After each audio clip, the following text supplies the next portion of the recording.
اعوذ باللہ من الشیطان الرجیم بسم اللہ الرحمن الرحیم۔ ڈیئر اسٹوڈنٹس، اپنے آج کی اس لیکچر میں ہم ADP اسلامیت کمپلسری کے نصاب میں شامل حدیث کا مطالعہ کریں گے۔ اس حدیث کا موضوع ہے روز محشر ہونے والا محاسبہ۔ عن ابن مسعود رضی اللہ تعالیٰ عنہ عن النبی صلی اللہ علیہ وآلہ وسلم قال، حضرت ابن مسعود رضی اللہ تعالیٰ عنہ سے روایت ہے کہ آپ صلی اللہ علیہ وآلہ وسلم نے فرمایا، لا تزول قدم ابن آدم یوم القیامۃ من عند ربی حتی یسأل عن خمس، قیامت کے دن انسان کے قدم آگے نہیں بڑھ سکیں گے یہاں تک کہ اس سے 5 چیزوں کے بارے میں پوچھ نہ لیا جائے۔ عن عمرہ فیما افناہ، اس کی عمر کے بارے میں کہ اسے کیسے گزارا، وعن شبابہ فیما ابلاہ، اس کی جوانی کے بارے میں کہ اسے کیسے بسر کیا، وعن مالہ، اور اس کے مال کے بارے میں من این اکتسبہ، کہ اسے کہاں سے کمایا، وفیما انفقہ، اور اسے کہاں خرچ کیا، وماذا عملا، اور جو عمل کیا، فیما، اس میں، علما، جس کا اسے علم تھا۔ اس حدیث کی روح سے روز محشر انسان سے 5 سوالات پوچھے جائیں گے۔ سوال نمبر 1، عمر کن کاموں میں صرف کی۔ سوال نمبر 2، جوانی کیسے گزاری۔ سوال نمبر 3، مال کہاں سے کمایا۔ سوال نمبر 4، اور کہاں خرچ کیا۔ سوال نمبر 5، جن امور کے بارے میں اسے علم تھا اس پر کہاں تک عمل کیا۔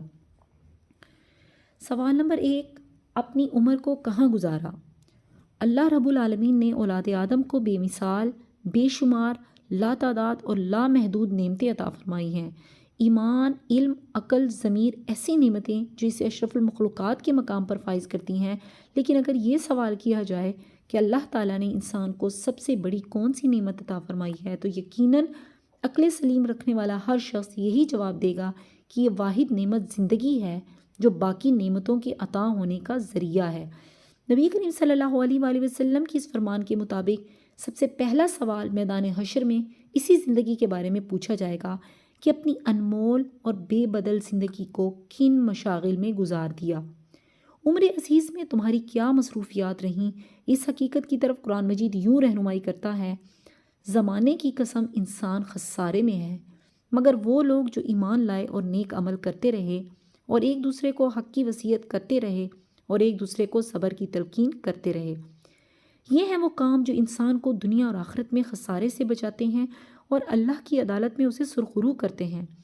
قیامت کے دن جب میزان عدل قائم کی جائے گی، اس کے بارے میں اللہ تعالیٰ قرآن مجید میں فرماتا ہے، پھر اس دن تم سے ہر نعمت کے بارے میں سوال کیا جائے گا۔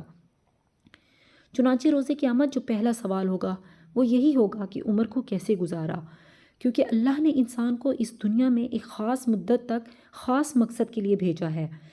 روز محشر اس سے پوچھا جائے گا کہ اس نے اپنی یہ زندگی، اپنی یہ عمر کن کاموں میں گزاری، اس نے اللہ کی عبادت کس حد تک کی، وہ اللہ کی نافرمانیوں سے کس حد تک بچا رہا، اور اپنی زندگی کا جو اس کا مقصد ہے اسے کس حد تک اس نے حاصل کیا۔ سوال نمبر 2، جوانی کیسے گزاری۔ روز محشر ہونے والے محاسبے میں ایک سوال یہ ہوگا کہ جوانی کیسے گزاری۔ اگرچہ یہ سوال دراصل عمر سے متعلق سوال ہی کا ایک حصہ ہے، لیکن اس کی ضرورت بطور خاص اس لیے دکھائی دیتی ہے کہ جوانی میں آدمی کے پاس بھرپور طاقت اور ذہنی اور جسمانی صلاحیتیں ہوتی ہیں۔ برائی اور لذات کی طرف رغبت کے امکانات بھی بہت زیادہ ہوتے ہیں، اور اگر وہ نیکی اور بھلائی کے کاموں کی طرف متوجہ ہو تو اس میں بہت ترقی و کمال حاصل کر سکتا ہے۔ لہٰذا اصل نیکی جوانی اور بھرپور صلاحیتوں کے زمانے کو برائی کے بجائے اچھے کاموں میں صرف کرنا ہے۔ بڑھاپے اور موت کو سامنے دیکھ کر تو بڑے بڑے فاسق و فاجر اور جوانی کو عیاشی اور لذات میں گزار دینے والے لوگ بھی نیکی و بھلائی کی طرف متوجہ ہو جاتے ہیں۔ لہٰذا اللہ کو جوانی کی عبادتیں بہت زیادہ پسند ہیں، اس لیے روز محشر خاص طور پر جوانی کے بارے میں پوچھا جائے گا کہ جوانی کو کن کاموں میں صرف کیا۔ سوال نمبر 3، مال کیسے کمایا۔ قیامت میں ایک سوال یہ بھی ہوگا کہ مال کیسے کمایا، یعنی حلال طریقے سے یا حرام طریقے سے۔ اسلام نے حرام طریقے سے مال کمانے کی سختی سے ممانعت کی ہے اور ایسے شخص کی آخروی تباہی اور بربادی کی وعید سنائی ہے۔ سوال نمبر 4، مال کہاں خرچ کیا۔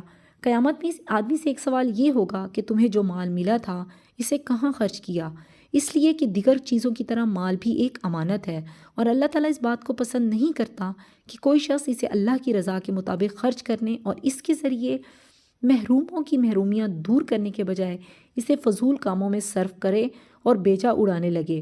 ارشاد خداوندی ہے، فضول خرچی نہ کرو، بلا شبہ فضول خرچی کرنے والے شیاطین کے بھائی ہیں۔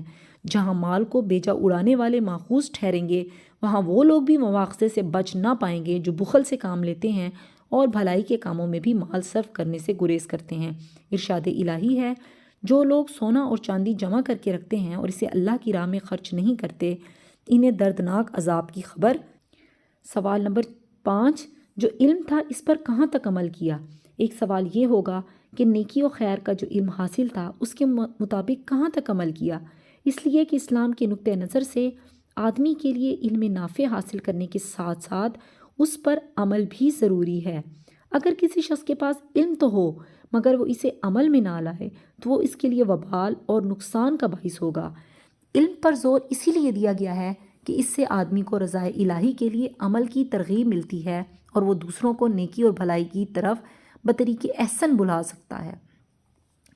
اللہ سے دعا ہے کہ اللہ تعالی ہم سب کو آخرت کی اس پرچے کی بھرپور تیاری کرنے کی توفیق عطا فرمائے اور ہم اپنی زندگی کو، اپنی عمر کو، اپنی جوانی کو اچھے کاموں میں صرف کر سکیں تاکہ روز محشر ہم کسی بھی سوال کا جواب دیتے ہوئے پریشانی اور تذبذب کا شکار نہ ہوں۔